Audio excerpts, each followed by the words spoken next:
All right, so let's get started. So we're going to talk about Cryptography 101. I'm an ASP.NET developer, and I use C#, so that will be what the examples happen to be in.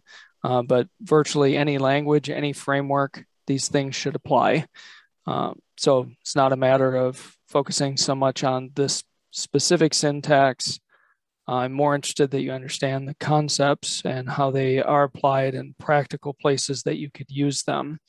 And like I said, you can find them in virtually every language and framework. So a little bit about myself. So I'm a Microsoft MVP for developer technologies. I'm a Pluralsight author. I do have a course on cryptography, so I have a link at the end that will go through that. There's my Twitter, my email, and my blog information. So I am going to, there's also a link at the end to the slides. And I have two versions of the code. I have .NET 4.8 full framework, and I also have .NET 5. The differences are very small. I'll touch on a few things throughout the talk, but they're virtually the same. So I'm going to show the .NET 5 version of it, but you will have access to both if you want to try it in both. And you can ask questions if you want in the chat, I believe, and we will at the end or as they come up, we'll take them. So a little bit of background. So cryptography is the science of keeping messages secure. So if you were to talk to most people and said, most developers anyways, and said, what is cryptography? They would think immediately about confidentiality. Basically, I have a secret that I don't want people to see. That's traditionally what people think of if you mention cryptography. So there are other things that we want to focus on, though. One is integrity. We want to make sure that we can verify data has not been modified. We also use it for authentication. So we're going to identify and validate a user. We want it for non-repudiation, which just means a sender cannot later deny that they sent a message. And I'm going to keep coming back to these because as people start to use cryptography, they often are applying the wrong algorithms or techniques because they're not matching them up with what their goals are. So as I go through, I'm going to talk about these goals, and depending on what your goal is, I'm going to map it to the right techniques and algorithms and such so that you're sure you're using the right thing for the right time. In .NET, these are all in the system.security.cryptography namespace. There are a lot of considerations when you start talking about using cryptography. So again, I think it's important to first focus on what is your goal. So we'll come back to that. Is it confidentiality? Is it integrity? Sometimes it's all of those. What are your primary threats? So I said I'm an ASP.NET developer. I work full-time job. I'm working on an e-commerce site. So I have to think through those typical types of threats. I have web servers that are sitting on the open internet. We have firewalls, web application firewalls, all of those sorts of things. But I could be susceptible to a given 0-day, all of a sudden there's a new web server flaw and people could be attacking me. So I treat my approach as my web servers could be owned. So I need to worry about all of the things that are listed. I have to worry about in transit, obviously, using HTTPS. Everyone should be using HTTPS today. People could access my config files. They could take a dump of memory, which would have anything that was in the .NET string potentially could be seen. I treat them like they could modify the web pages and they could reverse engineer my assemblies, and it goes on and on. So the important thing is you need to think about your environment and the techniques you're using for security and think through what are the threats to that. So I did a capture the flag last year for the first time. I'd known security concepts before, but it was very interesting to put on the attacker's hat and actually do cross-site scripting or fictitious bank transfers. When you actually execute them, it gave me a different perspective on what people were going to use to try to attack. So you just need to think through what are the threats you're trying to protect yourself from. You're bound to have company security policies that will dictate various classes you can use and techniques. You have regulatory compliance, like I have PCI, you might have HIPAA, all sorts of other compliance from a regulatory standpoint. You should think about layered defenses. So I'm going to talk about that throughout the talk. I'm going to show progressions of how people have used cryptography, how it was broken, how they responded. You need to figure out how much is enough, right? So the only really secure system is going to be powered off computer in a lead box somewhere, which isn't very useful, right? We need to get somewhere to the left of that on that spectrum about risk and business benefits. And so you just need to think through for yourself, how much effort do I have to put in to protect myself for these threats from various people? Main thing is, if you take nothing else from the talk, don't write your own cryptography. So there's stuff, in my case, it's built into .NET. Like I said, there should be good libraries, whatever language you use. You want to use things that have been tested, vetted. Bruce Schneier, who I'm going to reference at the end, is a very famous cryptographer, written a lot of great algorithms, also made a lot of mistakes. So he came up with algorithms and went through a normal vetting process, and people found flaws. So it's not easy to write your own. Don't try. And I've run into a lot of people that will say, I'm better off. It's my own algorithm. Nobody's ever seen it. Just don't do that. I want to mention how .NET algorithms are implemented. It wasn't terribly easy to find, so I gave you the link here. But you'll see as we go through that there are various classes that have different suffixes. And so, for instance, managed would mean that the class is written in a managed language, so probably C#. CNG means it's a wrapper for crypto next generation, and crypto service provider is a wrapper around the older Windows crypto API. In .NET Framework, it mattered which one you picked. So like I said, they wrapped different things. So for instance, if you used managed and you were doing government work, that was never FIPS compliant. So if you're familiar with FIPS, government work, typically you need to be FIPS compliant. The managed classes were never taken through and certified. So you wouldn't want to use that, for instance, in that case. Turns out in .NET Core and .NET 5, all of these suffixes just wrap the native OS libraries. So even if I use managed, it's really just a wrapper for whatever happens to be on Windows, Mac OS, or Linux. So just be aware of that. They're kind of meaningless at this point if you're using .NET Core or .NET 5. The other thing I wanted to mention is just because it compiles and you're running in a .NET 5 doesn't mean you can deploy it everywhere and it will be available. So I am a Windows developer. I'm doing ASP.NET. I could start to work on using a given algorithm, do all my testing. It works great in Windows. I go to deploy it to a Linux environment and then find out it's not supported. So please check out, if you're doing cross-platform, check out that link and make sure the things that you're trying to use are actually available in your target environments. We'll jump into some of the foundational stuff now. So the first part is hash functions. So hash functions are a one-way function, which just means they're easy to compute in one direction, but hard, hopefully nearly impossible, to reverse. So a good hash function, we'll look on the left side. I've got a given string. I compute a hash. Depending on which hash algorithm I choose, I'm going to get a fixed output that is a certain number of bits. So even if I were to make this a lot smaller or a lot larger, the hash size will still be that same fixed size. If I change just a single letter, hopefully a lot of this will change. That's called an avalanche property. So there's lots of things about, there's good hash functions, there are not so good hash functions that do these properties better than others. But the idea is that this is going to create what some people call a data fingerprint or a digest. This represents the data on the left-hand side. So I can use it in two different ways. One is for integrity. I want to make sure that things don't get modified. So if I were to compute a hash of what's on the left-hand side here, and I stored this, if I got this, but let's say the H was modified, it Excuse will me. end up, yeah. Do you mind to share the screen, or I am? So I think I'm showing it. Can everybody else see the slides okay? Yep, I can see. I'm able to see the slides, yeah.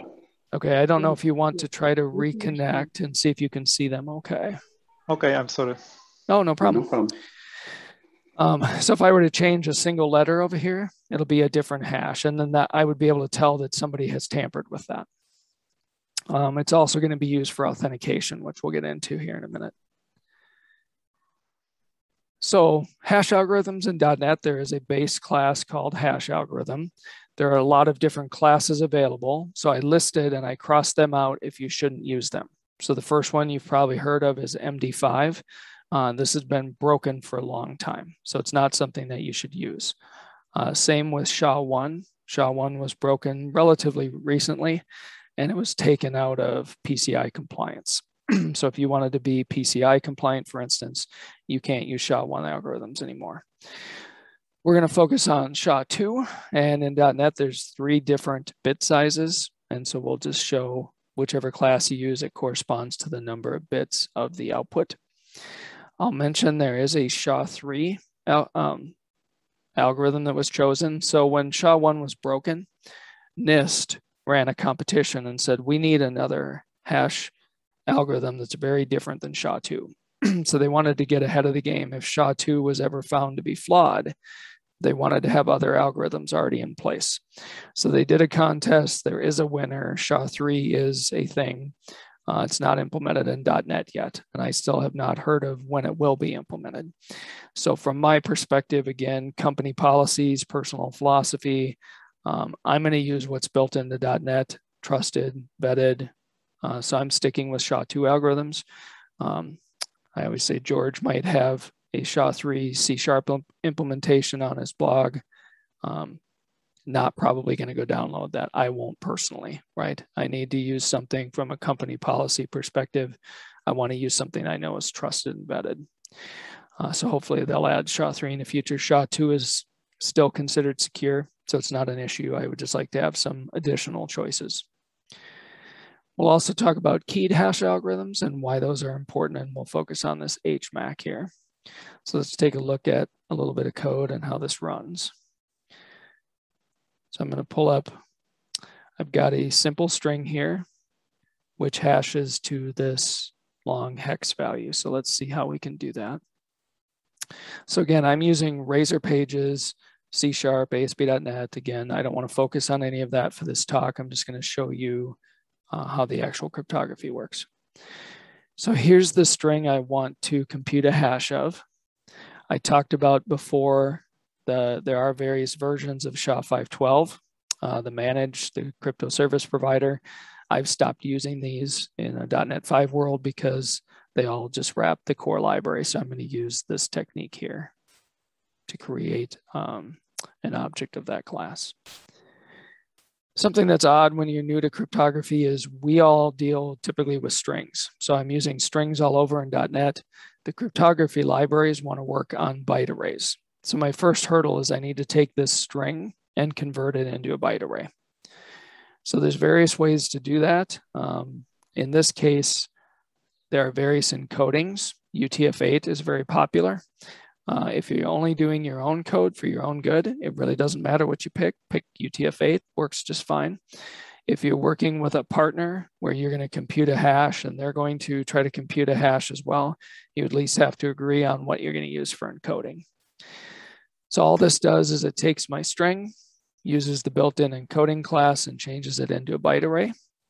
And then it says, please compute the hash. And it gets back a byte array that represents the hash of that string.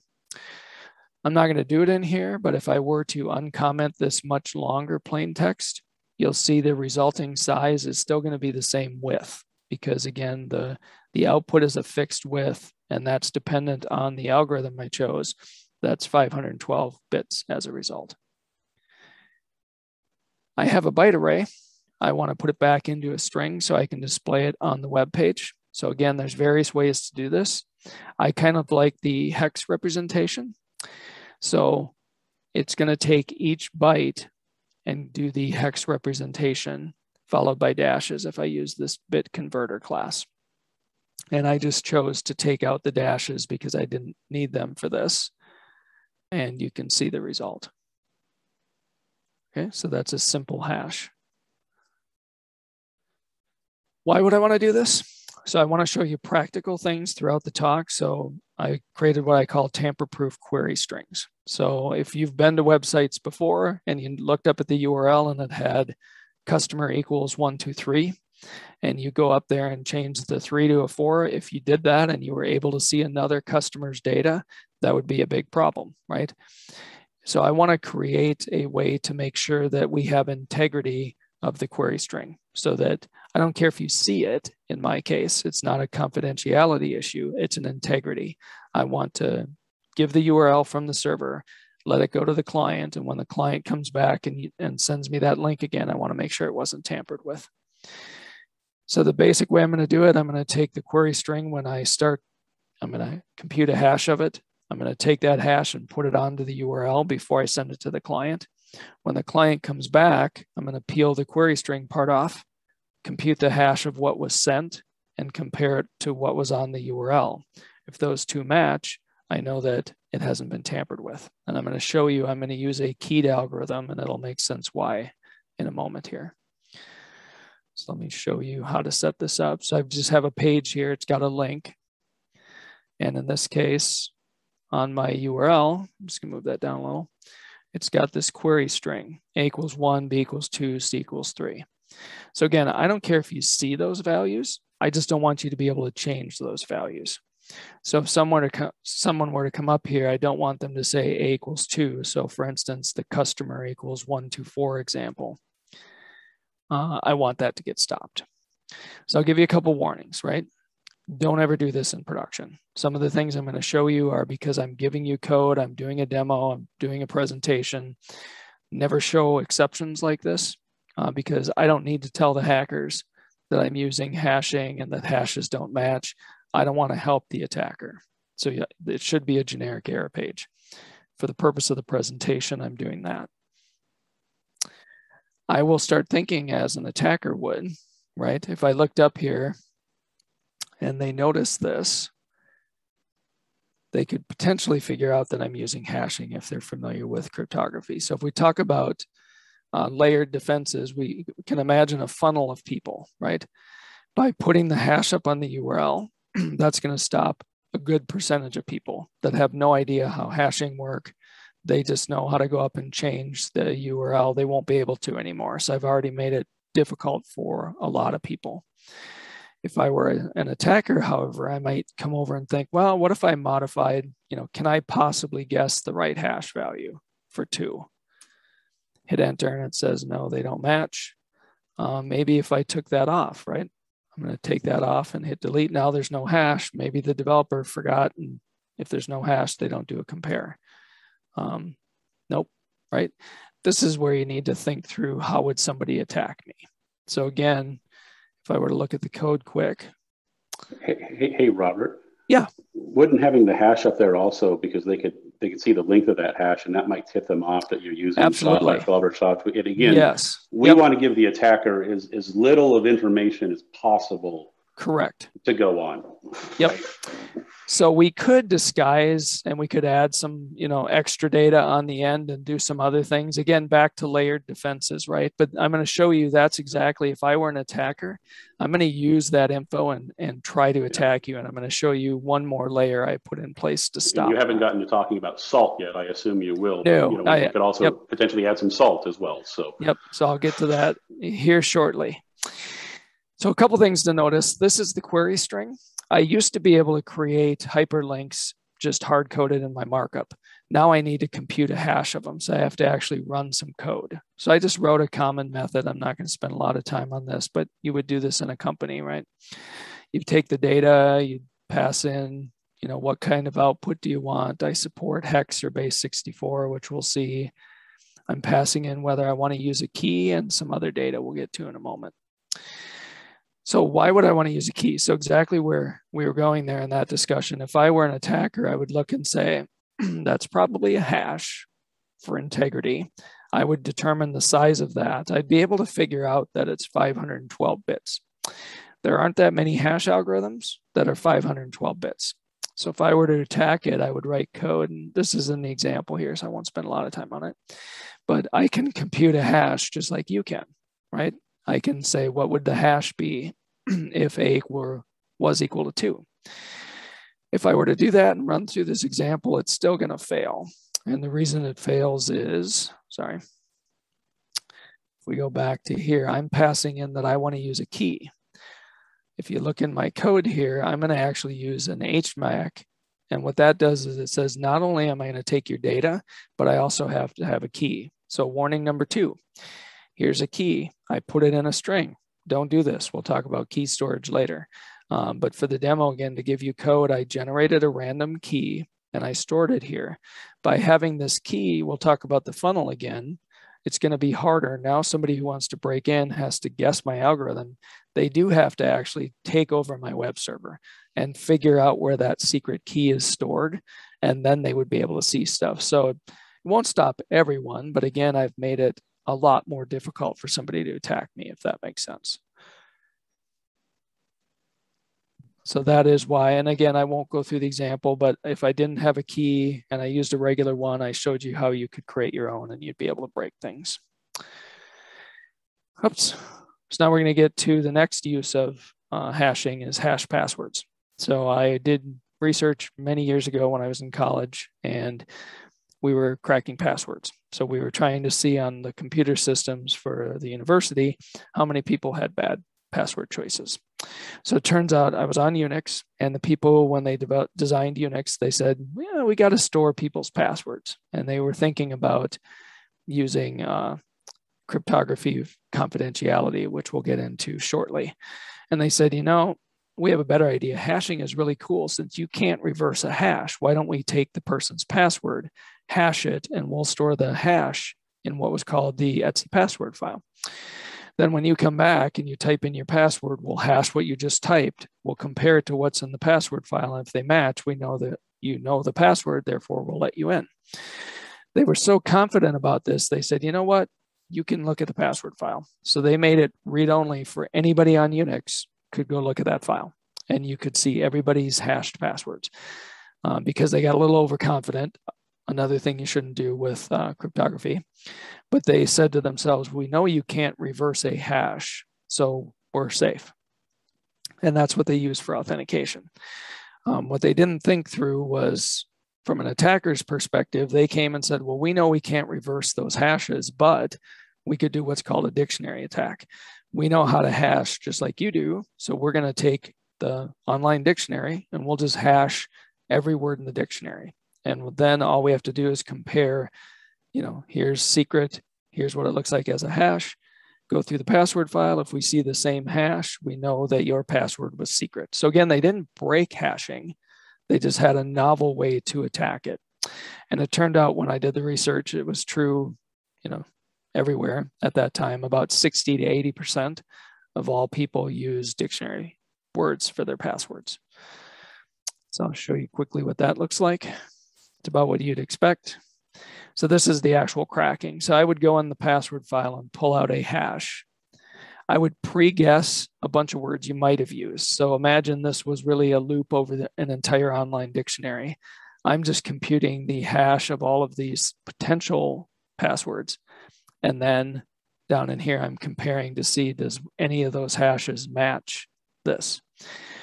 Thank you, social media, right? If I were doing this today, I would look on all your profiles. I'd know your spouse's name, your dog's name, your cat's name, kids' names. I would reverse them. I would add numbers on the end. I mean, that's what an attacker would do to guess at all the things you might have a password. And again, they're not breaking hashing. They're just using hashing like you are and able to get some hits. So let's run this and just see if we get a hit. And it turns out the password was secret. So that was the one that hash actually represented. So talk about, you know, people, Unix people step back and they said, well, that kind of stinks, right? Why don't we add salt? So they said, rather than just have your hashed password, they said, we're going to create unique random data for each user, and they call it salt. So they said, for each user, they create some random salt. They're going to hash your password with your specific salt. And then they stored the hashed password and your salt in the password file. So when you come back and type your password, they would find your user record, they'd pull your salt out, they'd hash your password with that salt, and they would compare again. And they thought, this is great, right? We've made it really hard on an attacker because they can't just pre-compute the hash of every word in the dictionary, because now they need to do it with the salt.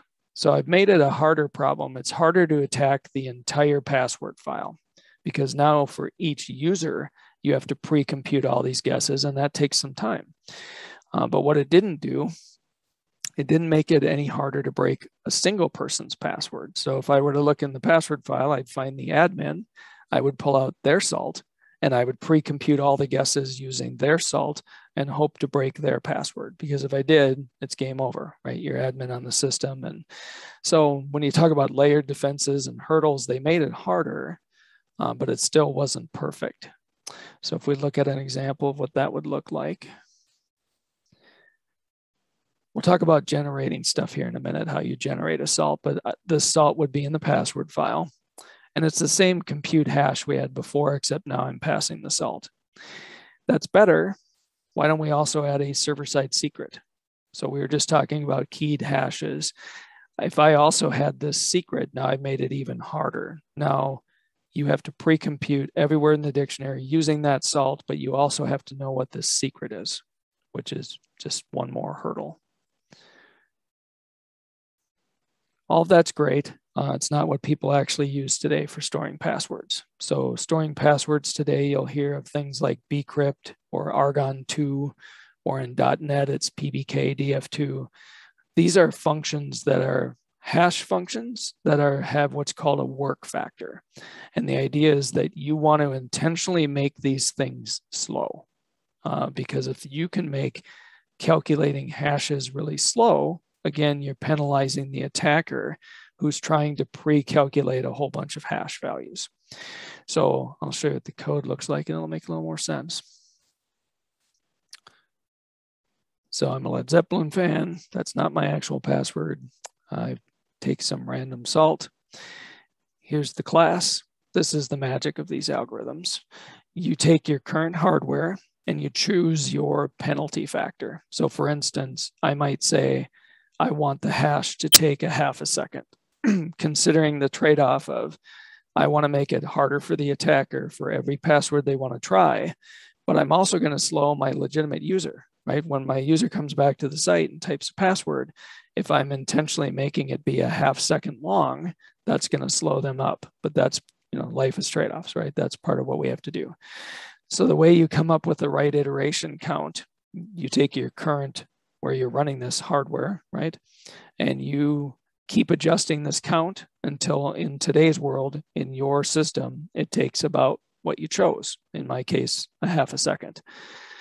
Once you pick that iteration count, it's going to be a normal hash. But for every iteration count that it runs that hash, the hash value will turn out to be different. So today you just have to say, maybe this is the right amount to slow us up. So let me go run this quick. So if I run that, that's actually pretty fast. That's not a half second. If I were to go change this, I would make that quite a bit slower. And again, I'm just trading off how long will I make legitimate users wait in order to punish hackers that want to pre-compute a bunch of hash values, okay? So that's what people are actually using today, combinations of all of that, but in the end, they do these work factor based, and they're not just slow. There's also algorithms that are called memory hard, meaning they use a lot of memory on purpose. And they do that because, again, you want to make an attacker's machine really have to work hard to pre-generate a whole bunch of values. So we're done with hashing. We'll come back to how we will use it later, but a couple practical examples and things you would use. Now we're going to get into what most people think about for cryptography, which is confidentiality. So I wanted to explain some of the terminology. So the first one is plain text. That's my original data. Encryption is the process of obscuring that data. Ciphertext is the encrypted data when it's done. And decryption is the process that goes from ciphertext back to plain text. And then the cipher is the algorithm you use for encryption and decryption. There's different types of encryption. So first we're going to focus on what most people, again, would think of, which is called symmetric algorithm. So we'll look at the picture here. I have some plain text. I want to encrypt it using a secret key. I get ciphertext. When I decrypt it, I use the same secret key and I get back to the original plain text. So it's called symmetric because the same key is used for encryption and decryption. It's cool, super fast. We'll talk about the problem is going to end up being key distribution. So in other words, if I were to go on the participant list and pick one of you and say, I want to send you a secret right now, we'd kind of have a chicken and egg problem, right? I want to send you a secret, but in order to do that, I need to give you a secret key. So we'll talk about how this gets solved later. We'll just focus now on how this runs. There's a number of symmetric algorithms in .NET. DES is broken. Triple DES, I would guess, is probably broken or close. I'm going to focus on AES, which is the US government sanctioned, pretty much what you'll see everywhere in industry symmetric algorithm. How does symmetric work? In .NET, they're called block ciphers, which just means whatever your plain text is, it's going to break it up into fixed blocks. So like 16 bytes, whatever the block size happens to be. There's going to be padding. So when you have your plain text, the chance that your message is going to land exactly on the block size is not that high. So what you need to do is that last block needs to be filled in with some data. I'm going to recommend you use this mode, which we'll talk about why in a bit. There's also different modes for these algorithms. So the first one I'll talk about is ECB because it's the easiest to understand. So the way ECB works, you take the first block of your plain text, you encrypt it, you get a piece of ciphertext, you set it aside. Then you look at the next block. So you're basically encrypting a block at a time, and that's it. The problem with that mode is if you have two blocks that have the same data, the ciphertext will end up being the same, which ends up showing patterns. And a good visual way to show it is what's called the ECB penguin. So you got this penguin on the left-hand side. If you do encryption with ECB mode, every white pixel here, it's going to get encrypted to some other color or some other value. But the problem is every white one here ends up as the same value. So if you follow through, it is encrypted, but you can still see the general shape of the penguin.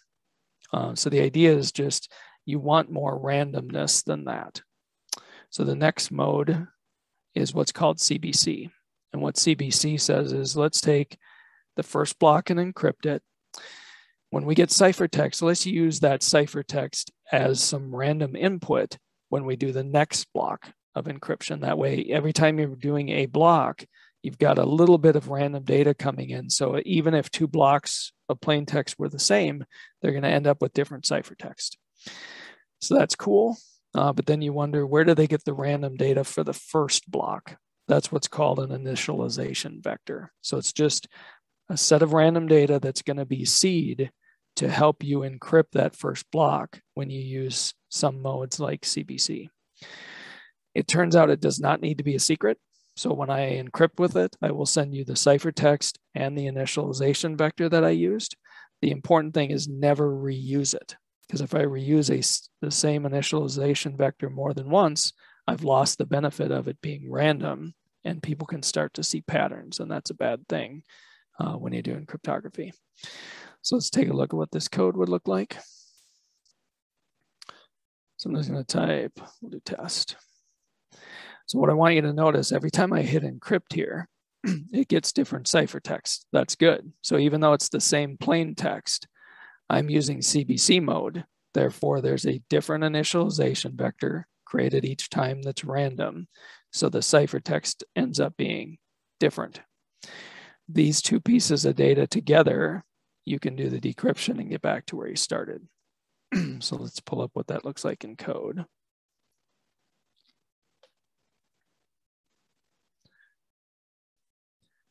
So when you hit the button, I'm going to do an encrypt.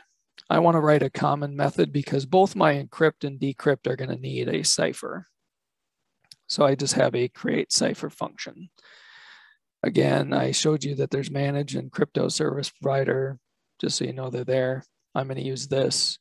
It lists the key size. CBC mode happens to be the default. Here's the default padding. I'm going to change it to use the more random padding mode. Here again is my secret symmetric key. In this case, again, don't put it in your string, but for the demo. Once I create that cipher, I want to show that initialization vector here. when I created that cipher, it created a random initialization vector. I showed you how to take byte arrays back to strings using hex before. Base 64 is just another common way to take a byte array back to a string. And typically you'll recognize base 64 often ends in 2 equals. So I show the IV, and then here's the actual encryption. I have to do the same thing I did before. I have to take my plain text string and convert it into a byte array. So I'm just using UTF-8 again. And then here's the actual encryption. Now I have the ciphertext, and I just chose to base 64 it so I could show it on the screen. So minus the comments, I just want you to appreciate how little code I actually had to write. And in a company, you're typically going to have a library that you make for people to use that abstracts some of this away. But again, it's very strong security without a lot of code. This is, again, don't write your own, use what's in the framework. Every language and framework virtually has an implementation of AES. So as long as that's a trusted library, you're going to have good luck with that. We won't spend much time on the decryption. It's just basically the reverse of that. So I want to talk a little bit here about how you create this key. So we're going to have to get some random data here. So in the code, you'll notice I have this class called getBytes. If you've ever done like math.random before, not very random, actually. You need to use what's called a cryptographically strong random number generator. So you need a random number generator on the computer that's making it as random as it can. And in .NET, that happens to be the RNG crypto service provider. So I'm just saying I want to have 256 bits, which is the size of AES I'm using. So I ask for a byte array that's 32 bytes. I tell it to generate and get those bytes, and then I converted it to hex. That's how I got this secret key, okay? Like I said, make sure you use good classes. Computers are never completely random, so I'll just show you this. If you're familiar with Cloudflare, so they're a major internet, they do reverse proxies, CDNs and stuff. They actually have a wall in California of lava lamps, and they will take a picture of this wall and the current state of the lava. They digitize that and use that as input into their random number generator. So because computers aren't ever completely random, this was a way for them to reach out into the physical world and get some randomness to pull in to assist them with making better random numbers. So I just thought that was kind of a cool deal. So that is symmetric. This is a Crypto 101 talk, but I do want to mention this. A lot of people today have moved past CBC mode. There's a thing called GCM, so AES GCM. And the idea with this one, I'll just show you what the code will look like, or the output. This combines confidentiality and cryptography from AES along with some hashing protection. So if you look, I've got some plain text, I'll encrypt it. You'll notice each time the ciphertext is changing. In this mode, they call it a nonce, which is very similar to an initialization vector. But what's interesting here is this tag. So even if I use CBC mode and I encrypt some data, attackers can try to modify that ciphertext and trick you into decrypting it into a different message if they know how to change that ciphertext. This AES GCM combines confidentiality and encryption along with hashing. So when I send this to someone else, I'll send them these 3 pieces of data. They'll be able to first look at the ciphertext and make sure it hasn't been tampered with. So that's the integrity you get from hashing and using this authentication tag. And then if it hasn't been tampered with, you'll use the AES and do the decryption. So I just want to mention this mode, a more common way today to combine both confidentiality and hashing and integrity. So we talked about symmetric, cool, super fast, but the secret key thing makes key distribution kind of difficult. So they came up with what's called asymmetric algorithms. So if we look at the picture, I've got some plain text. What I would do is everybody who wants to participate generates a public-private key pair. They're going to keep the private one, obviously, to themselves. They're going to give out their public key to everyone they want to communicate with. So when you use an asymmetric algorithm, you're going to take the plain text, you're going to encrypt it with the receiver's public key.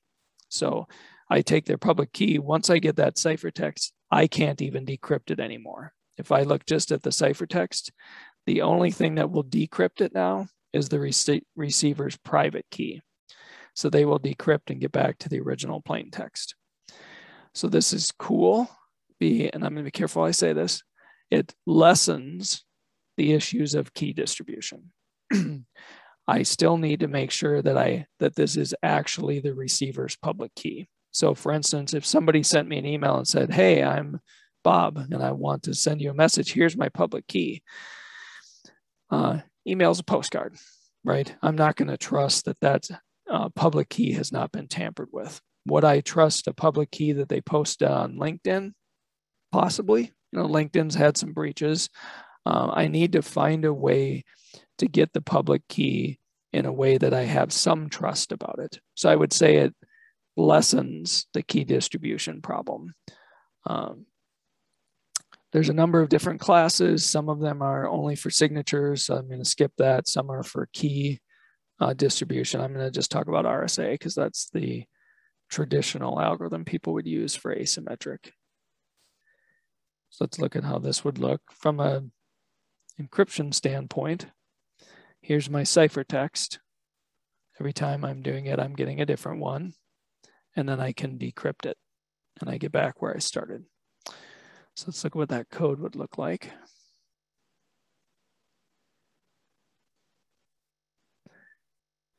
So again, I'm going to write a common method to create a cipher. So in this case, again, don't do this. This is the receiver's public key in XML.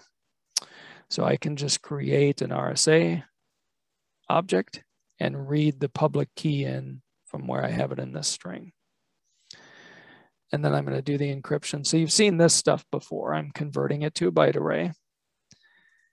When you do the encryption, make sure you use this method of padding. PKCS1 is no longer considered secure, so use this. And then base 64. So again, this is not a lot of code to get solid encryption. The other note with asymmetric is the way the algorithms work, you can only encrypt a very small amount of data. So we'll come back to that in a moment. And generally, they're about 1,000 times slower than symmetric, which is too bad. So that you've made the key distribution better, but you can't encrypt much data, and it's order of magnitude slower. Where could I use this? Well, I talked about, let's say I need to take credit cards on my website, right? I don't want to use hashing because I can't hash the number because someone eventually needs to know the number, right? My credit card processing authority needs to actually know the number. So I can't use hashing. I want to use encryption. If I look though, and I picked symmetric encryption, I need to be able to store a secret key on a public web server that I told you I feel could be owned, right? My web server sitting out there, somebody could own it. I really don't want to store a secret on a box that somebody could own. So instead, if I generated a public-private key pair, I could put the public key on my web server and keep the private key inside my firewall, literally on one system that sits isolated from everything else. All it needs to do is before it calls the credit card processor, use the private key, get the number, call the credit card processor. Everyone else should not have any access to that private key. So that's cool. So let's look what that would look like. So I'm going to type in my super secret credit card number. So now I can take this and store this in the database or in a queue or whatever I need to do with it, right? Knowing that the only person who can decrypt that is the one that has the private key. So somewhere on a very secure limited access system inside, the private key is there and they can do that decryption. Okay. So that would be a practical way that you could use asymmetric.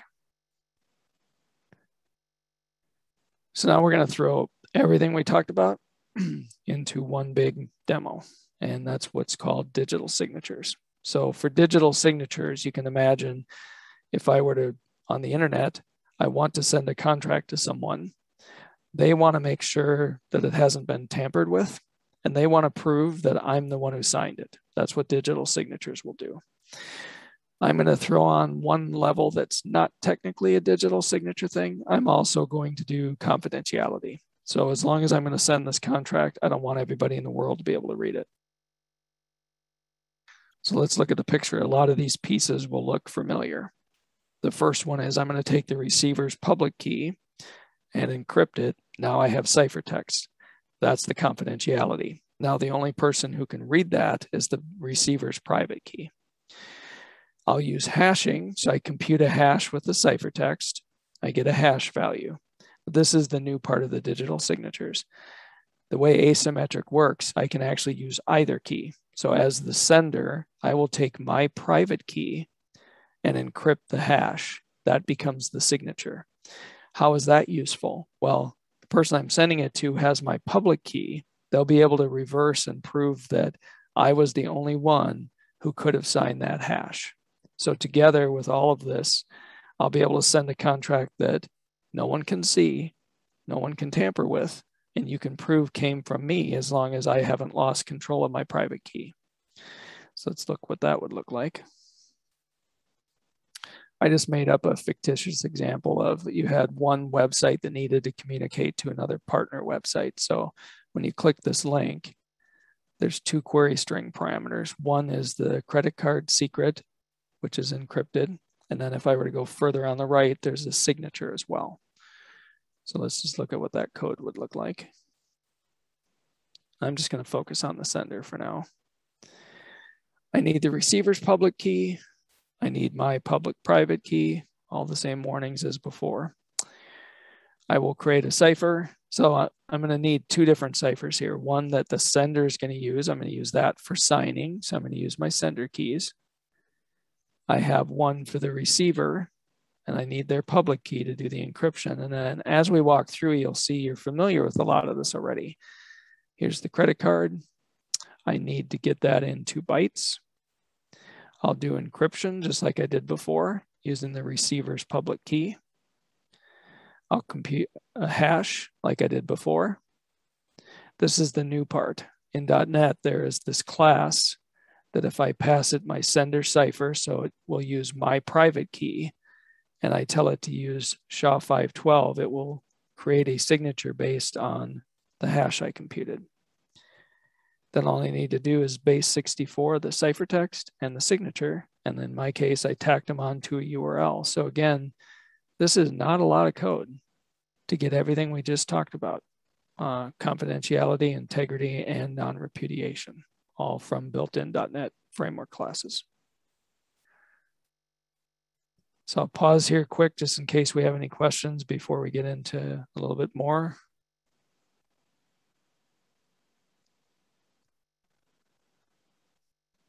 If not, we'll take them at the end as well. So,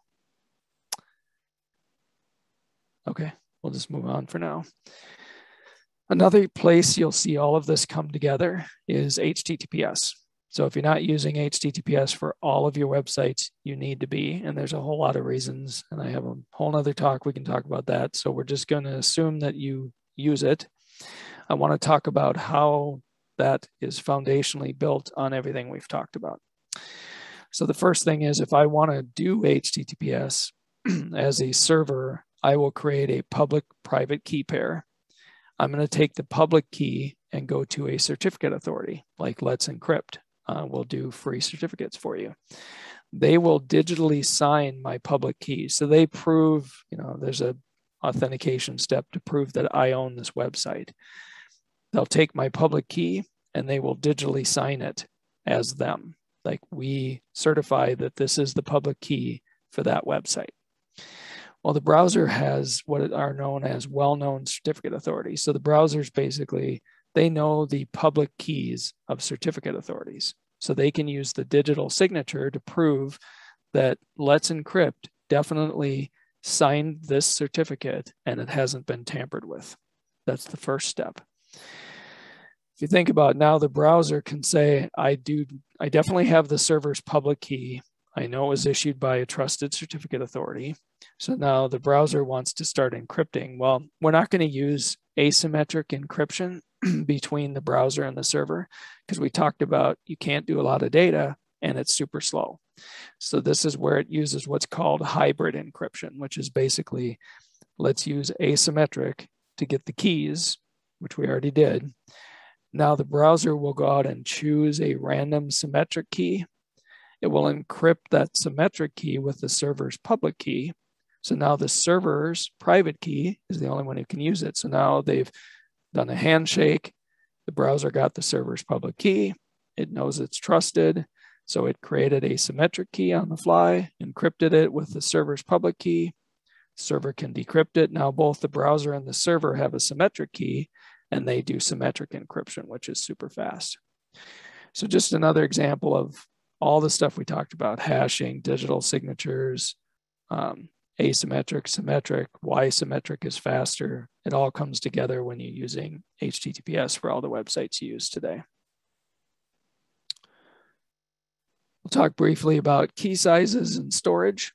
So symmetric AES supports 128-bit or 256-bit.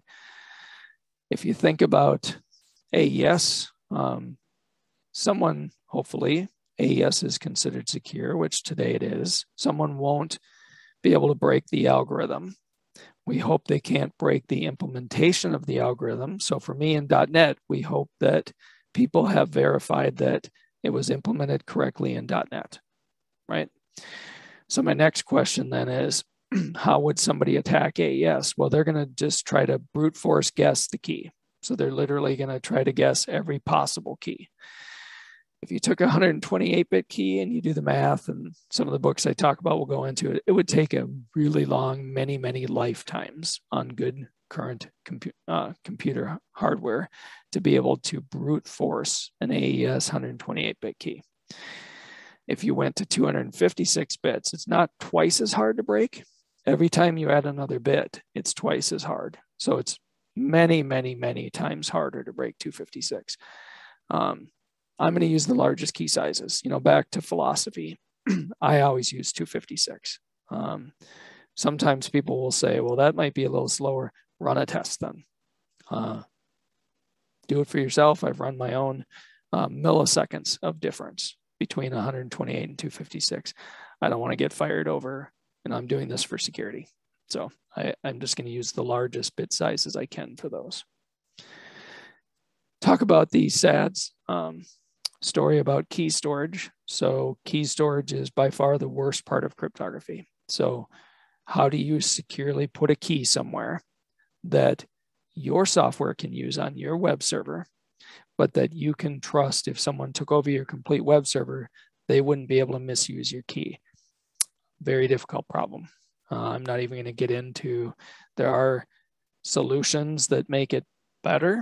So Azure Key Vault, depending on what system you deploy in, there's ways to store secrets. All of them still have potential risks with them. That's why when I looked at options prior, I chose to not store a secret on my web server by using that asymmetric trick. Since I was only doing credit card size things, it made sense to do that. A lot of credit card processors today actually will say, we will generate a public-private key specific to your company. We will only give your company the public key. So the credit card processor has your private, you only have public keys. So there's no way anything inside your entire company, as soon as you encrypt that with that public key, no one in your company can decrypt it. So those sorts of techniques are more of a way to avoid the need to try to store a secret just because it's super hard and there are not good answers for it. I wish I had one for you, but it is what it is. So in summary, again, please don't write your own cryptography. Like I said, if you think you are a cryptographer, spend time, get in the community, start working on your algorithms, get them vetted by other people. If you're a developer in a company, please don't write your own.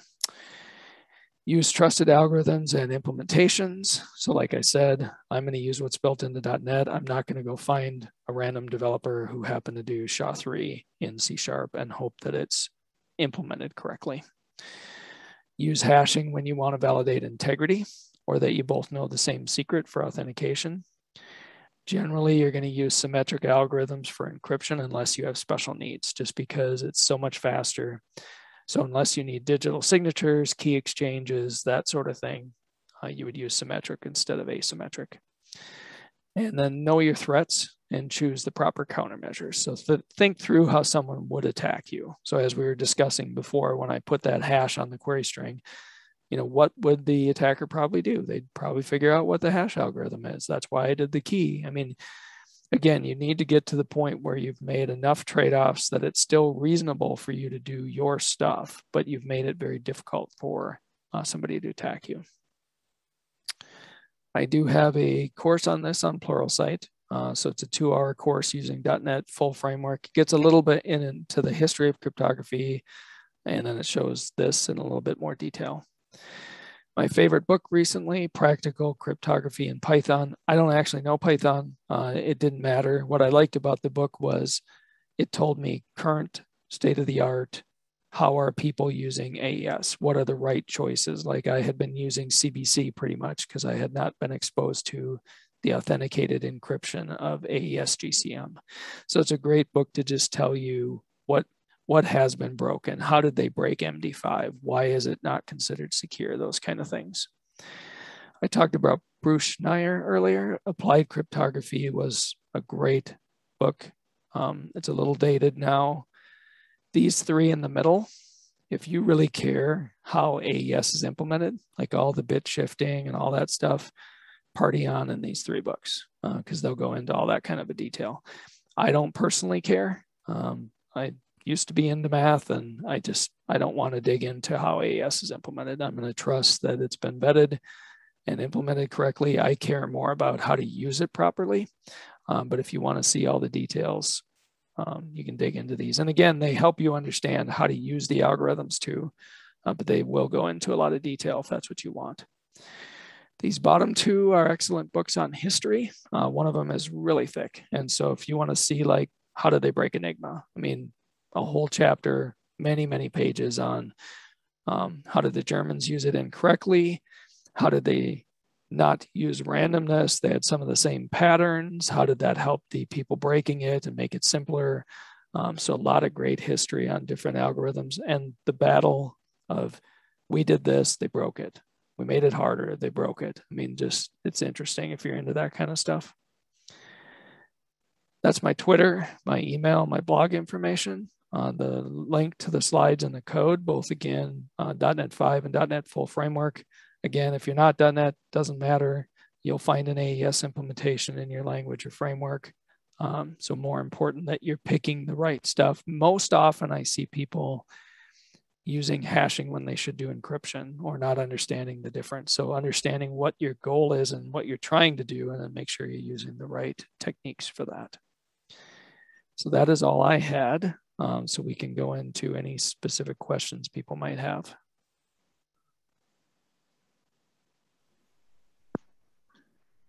I say that usually I see people using encryption when they should be using hashing because they're encrypting passwords going into a database. Yeah, which, yeah. You know, these days when you talk about not rolling your own, I extend that to even storing passwords in the database. There's so many identity services out there. Yes. Yep. Don't build your own. And I should say that's a good point. I mean, leveraging trusted services for those kinds of things and abstracting yourself from even needing to be involved in the password storage yourself is also a great idea. And I would add to that those providers, they have people that work on that full-time. Yep. They think about that as their full-time job. That's all they do. There's just no way that any of us who work on this part-time, they're keeping up with all of the different threats that are going on in the community. Absolutely. Yeah, I mean, it just, you can't match that. And so if you can outsource that to somebody that really knows what's going on, that's the best approach. So. Yep. So hopefully you know a little bit about what they're probably doing, but not having to do a lot of this stuff yourself. So David, you were saying I could not write this in 5 story points myself? I think it would probably be at least 8 story points. So yeah, I think you guys are sandbagging. I'm thinking I can probably do it in 2. All right. Well, you name that algorithm then, right? Name your tune if you can do it in 2. I won't use it, just so you know, but I think the other point that you brought up, Bob, that's really important that I see people do a lot is, they'll hard code some sort of, password or application secret or connection string in code. And people think, oh, well, when that code gets compiled, nobody will be able to get that. It actually is incredibly simple to pull application secrets out of code. Right. I mean, what is the sysinternals tools? There's a strings utility in there. Yep.